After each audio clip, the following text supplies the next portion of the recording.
નમસ્કાર વિદ્યાર્થીઓ, આજે આપણે મેળાઓ અને તહેવારોની માહિતી મેળવવાના છીએ. જે લોકો મેળાઓમાં જતા હોય અને જે લોકો તહેવારો ઉજવતા હોય ને એવા વિદ્યાર્થીઓએ આ યુનિટ, એવા વ્યક્તિઓએ આ પાઠ છે ને એ જાણવો જરૂરી છે. તો મારી નમ્ર વિનંતી દરેક વિદ્યાર્થીઓને છે, દરેક વ્યક્તિઓને છે કે આ યુનિટ જે છે, આ પાઠ છે કે જે લોકો મેળાઓમાં જાય છે અને જે લોકો તહેવારો ઉજવે છે ને એમને જણાવજો. કારણ કે આ તહેવારો અને મેળાઓ એ આપણું ગૌરવ છે. માત્ર તહેવારો જ નથી, માત્ર મેળાઓ જ નથી, પણ ગુજરાતની સંસ્કૃતિ બતાવતા આ બધા રિવાજો છે, આપણા માટે આપણી પરંપરાઓ છે. તો આ પરંપરાઓને આપણે જાળવી રાખવા માટે આપણે તહેવારો ઉજવીએ છીએ, આપણે મેળાઓ ઉજવીએ છીએ. તો દરેક વિદ્યાર્થીઓને મારું એમ કહેવાનું છે કે આ તહેવારો અને મેળા વિશેનો પાઠ છે ને ધોરણ 7નો છે, પણ તમારા વાલીઓને પણ આ સંભળાવજો. કારણ કે એમને પણ વધુ માહિતી મળે, એમને પણ વધુ ખબર પડે કે આપણા ગુજરાતની અંદર કેટલા પ્રકારના તહેવારો ઉજવાય છે, આપણા ભારતની અંદર કેટલા પ્રકારના તહેવારો ઉજવાય છે, એના વિશેની માહિતી પ્રાપ્ત થાય. એટલા માટે આજે આપણે અલગ અલગ પ્રકારના તહેવારોની માહિતી મેળવવાના છીએ. તો મારી તમને જબરી વિનંતી છે, કહેવાની છે કે આપણે આ તહેવારોની માહિતી બધા સુધી પહોંચાડીએ. બરાબર છે? તો સરસ મજાનો આ યુનિટ છે, તો આપણે શરૂ કરી દઈશું અને આના વિશેનો સંપૂર્ણ માહિતી યુનિટ નંબર 7 વિશેની આપણે જોશું. તો ધોરણ 7 અને યુનિટ નંબર 2 વિષય ઇંગ્લિશ, ફેર્સ એન્ડ ફેસ્ટિવલ, મેળાઓ અને તહેવારો. બરાબર છે? તો ચાલો જોઈએ. અહીંથી આપણે શરૂ કરીશું. ફોર કલ્ચર્સ એટલે કે સંસ્કૃતિઓ માટે, રિલિજિયન્સ એટલે કે ધર્મો માટે, અને શેના માટે? ઋતુઓ માટે, રીઝન માટે આપણે તહેવારો ઉજવીએ છીએ. વાત એ છે, સંસ્કૃતિમાં, ધર્મમાં અને ઋતુઓ બદલાય ત્યારે આપણે તહેવારો ઉજવતા હોઈએ છીએ. ફેસ્ટિવલ્સ જે છે, તહેવારો છે ને એ ફોર મેની રીઝન, ઘણા બધા કારણોથી આવે છે. અલગ અલગ તહેવારો છે ને એ આપણી પાસે જે આપણે ઉજવીએ છીએ, મેળાઓ ઉજવીએ છીએ, તો એ મેળાઓની પાછળ ચોક્કસ કારણ છે. તો એ કારણ માટે આપણે અત્યારે મેળાઓ ઉજવી રહ્યા છીએ, તહેવારો ઉજવી રહ્યા છીએ. ઘણા બધા એના કારણો છે. તો એ કારણો વિશે આપણે વધુ અભ્યાસ કરવો જોઈએ કે ભાઈ કયા કારણોથી આ તહેવારો ઉજવવામાં આવે છે. તો ચાલો, તો આપણે પહેલાં તો જે અલગ અલગ ધર્મની અંદર લોકો જે આપણા દેશની અંદર તહેવારો ઉજવે છે એના વિશેની માહિતી જોઈએ. પહેલાં તો ઈદ, જે ઇસ્લામિક લોકો જે છે, મુસ્લિમ લોકો જે છે તે ઈદનો તહેવાર ઉજવે છે. પછી જે છે દિવાળી, દિવાળી છે ને એ હિન્દુ લોકો ઉજવે છે. અને બીજું છે ક્રિસમસ, એ ક્રિશ્ચિયન લોકો ઉજવે છે. અને ગુરુપુરબ જે છે એ શીખ લોકો ઉજવે છે. હવે કલ્ચર્સ જે છે, કલ્ચરલ ફેસ્ટિવલ્સ અને આ સાંસ્કૃતિક તહેવારો છે ને એ ફેલાવે છે. શું ફેલાવે છે? તો કે પ્રેમ ફેલાવે છે. આપણા તહેવારો છે ને એક પ્રેમનું પ્રતીક છે. મેળાઓ છે ને એ પ્રેમનું પ્રતીક છે. એટલા માટે આ તહેવારો અને મેળાઓ ઉજવાય છે. બરાબર છે? ચાલો, તો આગળની વાત કરીએ. તો હોળી, હોળી પણ આપણા હિન્દુઓનો તહેવાર છે. બૈસાખી જે છે, પોંગલ છે અને ઓનમ જે છે, પણ આવા તહેવારો આપણા ભારતની અંદર ઉજવવામાં આવે છે. બીજું કે હાર્વેસ્ટ ફેસ્ટિવલ્સ, અને આ જે તહેવારો જે છે કેના માટે છે? તો કે ખેડૂતો માટે, ફાર્મર્સ માટે ફન એટલે ખૂબ જ આનંદનો વિષય છે. એટલે કે હાર્વેસ્ટિંગ, પાકની લણણીનો જે તહેવારો છે ને, પાક જ્યારે થતો હોય ત્યારે જ્યારે આ મતલબની અંદર આ તહેવારો જે છે એ લણણી માટે પણ ઉજવવામાં આવે છે. આ ખેડૂતો છે ને જ્યારે પોતાના ખેતરની અંદર પાક થતો હોય ને એ પાકને લણણી કરે, જ્યારે પાકને ભેગો કરે, ઘરે લાવે, ત્યારે પણ ખેડૂત લોકો જે છે ને એ તહેવારો ઉજવે છે. પછી જે છે આ બસંત પંચમી અને સંક્રાંતિ, લોહરી તીજ, એ પણ તહેવારો છે, આપણા હિન્દુઓના તહેવારો છે. અને એ તહેવારો આપણે ખૂબ જ આનંદથી ઉજવતા હોઈએ છીએ. બીજું છે સિઝનલ ફેસ્ટિવલ, અને જે ઋતુગત તહેવારો છે એ આપણને કહે છે. શું કહે છે? ટેલ એટલે કહે છે, અસ એટલે આપણને, આપણને કહે છે, ટુ પ્લીઝ એટલે ખુશ રહેવું, આનંદમાં રહેવું. જે ઋતુઓ બદલાય અને તહેવારો આવે, જેમ ઉનાળાનો સમય આવે ત્યારે આપણને હોળીનો તહેવાર આવતો હોય છે, જ્યારે શિયાળાનો સમય આવે ત્યારે દિવાળીનો તહેવાર આવતો હોય છે. એ બધા ઋતુગત જે તહેવારો છે ને એ આપણને ખુશ રહેવાનું શીખવે છે. બરાબર છે. ચાલો હવે એના પછીની જે વાત આવે છે નેશનલ ફેસ્ટિવલ અને રાષ્ટ્રીય જે તહેવારો છે આપણા, અને તે રાષ્ટ્રીય તહેવારો છે એ આપણું પ્રાઇડ છે, પ્રાઇડ આપણું ગૌરવ છે. જેમ કે પ્રજાસત્તાક દિન અને 15મી ઓગસ્ટ જે છે એ આપણા રાષ્ટ્રીય તહેવારો કહેવામાં આવે છે. આગળ જોઈએ તો they are celebrate country wide, અને દે આર છે, આ લખ્યું આર, બરાબર, તેઓની ઉજવણી થાય છે, આ તહેવારોની ઉજવણી થાય છે. ક્યાં ઉજવણી થાય છે? કન્ટ્રી વાઇડ, સંપૂર્ણ દેશની અંદર આ તહેવારોની ઉજવણી થતી હોય છે. અને ગિફ્ટ થતી હોય, ગિફ્ટ આપતા હોય છે લોકો, ગ્રીટિંગ, શુભેચ્છાઓ આપતા હોય છે, સ્વીટ્સ એટલે કે મીઠાઈઓ આપતા હોય, અને ફેર્સ અને મેળાઓમાં લોકો જતા હોય છે. ફેસ્ટિવલ ટેલસ, અને આ તહેવારો આપણને કહે છે હાઉ મચ પીપલ કેર, આ તહેવારો આપણને કહે છે, આ તહેવારો આપણને સૂચવે છે કે આપણે લોકોની કેટલી કાળજી રાખવી જોઈએ. બરાબર છે. તો આ તહેવારો વિશેની જબરજસ્ત માહિતી અહીંયા લખી છે, અદ્ભુત માહિતી લખી છે.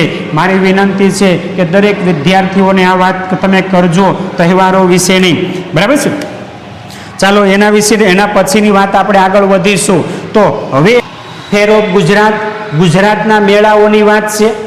બરાબર છે. યુનિટ નંબર આપણે યુનિટ નંબર 2 ધોરણ 7ની અંદરથી એક વૌઠાનો મેળો છે, વૌઠાનો મેળો. જો તો આપણે આ વૌઠાના મેળા વિશેની આપણે સરસ માહિતી મેળવીએ તો વૌઠા ફેર ઇઝ હેલ્ડ, અને આ વૌઠાનો જે મેળો છે એ ઉજવવામાં આવે છે. ક્યાં ઉજવવામાં આવે છે? તો કે નિયર, નજીક, ધોળકાની અંદર ઉજવવામાં આવે છે. ઇન અહમદાબાદ, અહમદાબાદની અંદર ધોળકા નજીક આ વૌઠાનો મેળો ઉજવાય છે. બરાબર છે. અને ઇટ ઇઝ, અને તે આવે છે કાર્તિક પૂર્ણિમા, કાર્તિક પૂનમ, સાંભળજો. અને બીજું છે ટ્રેડ. હવે આ કાર્તિક પૂનમના દિવસે આવે, હવે એની અંદર શું કરવામાં આવે છે? તો કે ટ્રેડ કરવામાં આવે. ટ્રેડર્સ, જે ટ્રેડર્સ હોય છે, જે વેપારીઓ હોય છે ને, એ શું કરે? તો કે માલ સામાનની વેચણી કરતા હોય, ફાર્મર્સ, ખેડૂતો હોય, એ આવે છે ત્યાં. અને ફેમિલીઝ અને પરિવારો પણ કમ હિયર, અહીં આવે છે. આ વૌઠાના મેળાની અંદર ઘણા બધા લોકો આવે છે. એમાં તો વેપારીઓ આવે, ખેડૂતો આવે, અને બીજા અન્ય પરિવારો પણ આ વૌઠાના મેળાની અંદર આવે છે. પીપલ બ્રિંગ્સ, લોકો લાવે છે કેમલ્સ, કેમલ્સ એટલે ઊંટ લાવે છે, અને ડોંકીઝ એટલે એના ગધેડા લાવે છે, ટુ સેલ એટલે વેચવા માટે લઈ આવે છે. શું લઈ આવે છે? તો કે ઊંટ લઈ આવે, ગધેડા લઈ આવે. બરાબર છે. આ ગધેડા અને ઊંટનો, પ્રાણીનો મેળો જે છે ને એ આ એક જ જગ્યાએ યોજાય છે. બરાબર, એ જાણવા જેવું છે. વૌઠાનો મેળો, જ્યાં ગધેડાનો મેળો પણ યોજવા કહેવામાં આવે છે. વિઝિટર્સ, અને વિઝિટર્સ એટલે મુલાકાતીઓ, સી એટલે જોવે છે. શું? પપિટ્સ શો એટલે કઠપૂતળીના ખેલ જોવે છે. શો એટલે ખેલ, પપિટ્સ એટલે કઠપૂતળી, જે આંગળીઓથી ચલાવવામાં આવતી, જે મતલબમાં આખું એક ચિત્ર આપવામાં આવે છે. બરાબર, એને કઠપૂતળી કહેવાય. પપિટ્સ એટલે કે ફિંગર પપિટ્સ, આંગળીઓથી થતો ખેલ એ બતાવવામાં આવે છે. અને એન્જોય અને આનંદ કરે છે લોકલ મ્યુઝિકનો, એટલે કે ત્યાંનું સ્થાનિક સંગીત છે એનું બધા લોકો આનંદ કરે છે. અને ઈટ એટલે ખાય છે. ટેસ્ટી ફૂડ એટલે કે સ્વાદિષ્ટ ખોરાક ખાય છે. એન્ડ ધ ફેર, અને મેળાઓ છે ને એ ટ્રેડ માટે હોય છે. ટ્રેડ એટલે વેપાર માટે થાય. મેળાઓ વેપાર કરી શકે ત્યાં લોકો જઈ. અને પણ ઓલ્સો ફોર ધ મીટિંગ, અને લોકો મળે, એકાબીજા મળે એના માટે પણ મેળાઓ થતા હોય છે.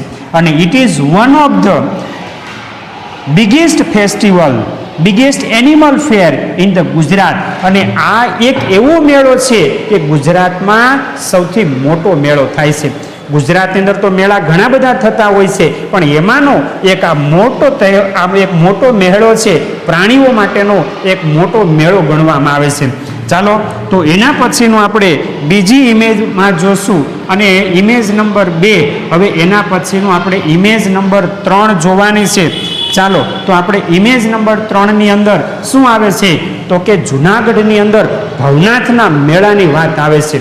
ધોરણ 7 ની અંદર વિષય ઇંગ્લિશની અંદર બરાબર યુનિટ નંબર 2 ની અંદર આ ભવનાથનો મેળાનું વર્ણન કરવામાં આવ્યું છે.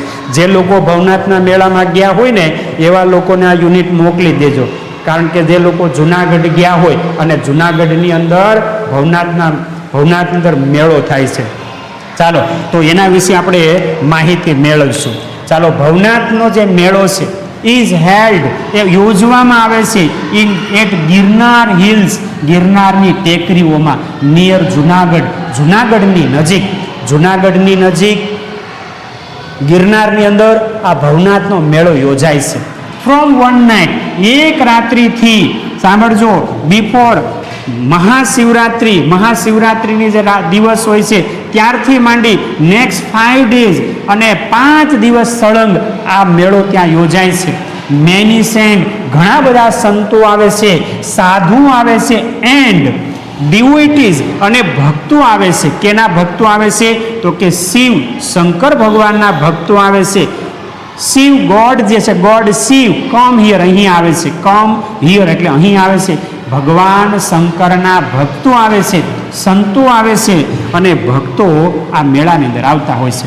પીપલ એટલે લોકો, ટેક અ હોલી બાથ, અને લોકો છે ને એ પવિત્ર સ્નાન કરે છે, એન્ડ પ્રે અને પ્રાર્થના કરે છે ઇન ધ ટેમ્પલ એટલે મંદિરની અંદર. ટેમ્પલ એટલે કે મંદિર. There are shop of sweets એટલે મીઠાઈની દુકાનો, ક્લોથીઝ કપડાની દુકાનો, મ્યુઝિક આઇટમ્સ એટલે કે સંગીતના સાધનોની દુકાનો પણ ત્યાં હોય છે. ધ ફેર ફોર ધ વર્શિપિંગ, અને આ મેળો છે ને એ વર્શિપ કરવા માટે એટલે કે પૂજા કરવા માટે, ભગવાનની પ્રાર્થના કરવા માટે. કયા ભગવાન? તો કે ગોડ શિવ એટલે શંકર ભગવાનની પ્રાર્થના માટે આ મેળો યોજાય છે. અને આસ્ક એટલે માગવું. શું? તો કે બ્લેસિંગ, આશીર્વાદ માગવા માટે આ મેળો યોજાય છે. ભગવાન શંકરની પાસેથી આશીર્વાદ માગવાના હોય, બરાબર, ભગવાન શંકરની પૂજા કરવાની હોય, એના માટે આ મેળો યોજાય છે. હવે એના પછીનો, હવે શું? ઇટ શો, અને તે બતાવે છે સ્પિરિચ્યુઅલ ફેથ એટલે કે ફેથ એટલે શ્રદ્ધા, વિશ્વાસ, આધ્યાત્મિક વિશ્વાસ બતાવે છે. ઇન્ડિયન પીપલ એટલે કે ભારતીય લોકોનો, બરાબર, ભારતીય લોકોનો એક વિશ્વાસનું પ્રતીક જો કોઈ હોય તો આ ભવનાથનો મેળો છે. તો મારે બધાને વિનંતી છે કે આપણે ગુજરાતના વાસીઓ છીએ તો ચોક્કસપણે આ મેળાની અંદર, ગિરનારની અંદર જવું જોઈએ, બરાબર. ચાલો, તો હવે એના પછીને આપણે આગળની વાત જોશું અને તે આવશે ઇમેજ નંબર 4. આપણે જોઈએ ભવનાથના મેળાની વાત જોઈ, હવે એના પછીનું આવશે ઇમેજ નંબર 4 ની અંદર આપણે તપાસ કરીશું. ચાલો, તો હવે ઇમેજ નંબર 4 ની અંદર શામળાજીનો મેળો એ પણ જબરજસ્ત યોજાય છે. શામળાજીનો મેળો છે ને હેલ્ડ એટલે કે યોજવામાં આવે છે. ક્યાં યોજવામાં આવે છે એના વિશેની આપણે માહિતી મેળવીએ તો કે ટેમ્પલ, શામળાજી ટેમ્પલ અરવલ્લીની અંદર. તો અરવલ્લીની અંદર શામળાજી ટેમ્પલની અંદર આ મેળો યોજાય છે, બરાબર. અને ઈટ ફોલ, કાર્તિક મંથ અને કાર્તિક મહિનાની અંદર ફોલ થાય છે એટલે કે આવે છે. People come from Gujarat and Rajasthan, અને લોકો ગુજરાત અને રાજસ્થાનથી આવે છે. ક્યાં? તો કે આ શામળાજીના મેળાની અંદર. અને people use to travel by bullock carts and camels, અને લોકો છે ને એ ઉપયોગ કરે છે પ્રવાસ માટેનો. યુઝ ટુ એટલે એ વર્ષોથી આ પ્રવાસ કરે છે, વર્ષોથી પ્રવાસ ચાલે છે. કેનાથી? તો કે બુલોક કાર્ડ્સ, બળદગાડાઓથી, અને બીજું કેમલ્સ એટલે ઊંટથી પ્રવાસ લોકો કરે છે. વર્ષોથી આ મતલબ પરંપરા ચાલે છે. અને they pray to god Vishnu in the temple, અને તેઓ છે ને કે જ્યાં લોકો છે ને પ્રાર્થના કરે ભગવાન વિષ્ણુને મંદિરની અંદર, બરાબર. અને દે ઓલ્સો બાય જ્વેલરી, અને તેઓ જ્વેલરી પણ ખરીદે છે. એટલે કે ઘરેણા ખરીદે, દાગીના ખરીદે, કપડાં ખરીદે, ક્લોથીઝ, અને ક્રાફ્ટ એટલે હસ્તકારીગરીની વસ્તુઓ, જે હાથ બનાવટી બધી વસ્તુઓની પણ ખરીદી કરે છે ને ક્રાફ્ટ બોલાય. જે હાથેથી બનેલી કલાકૃતિઓ છે, સુંદર મૂર્તિઓ છે, એને પણ લોકો ખરીદે છે. ધ ફેર શો, અને મેળાઓ બતાવે છે, જો શો કરે છે. ડિવોટી એટલે કે ડિવોશન, એક સમર્પણ. ટ્રેડ ટ્રેડ એટલે વેપાર, અને એનિમલ્સ ટ્રાવેલ અને પ્રાણીઓના પ્રવાસ વિશે આ મેળાઓ બતાવે છે. ઈટ કનેક્ટ અને તે જોડે છે, શેને જોડે છે? ગુજરાત અને રાજસ્થાનની સંસ્કૃતિને. તો ગુજરાત અને રાજસ્થાનની સંસ્કૃતિને જોડતો મેળો જો કોઈ હોય તો તે શામળાજીનો મેળો છે.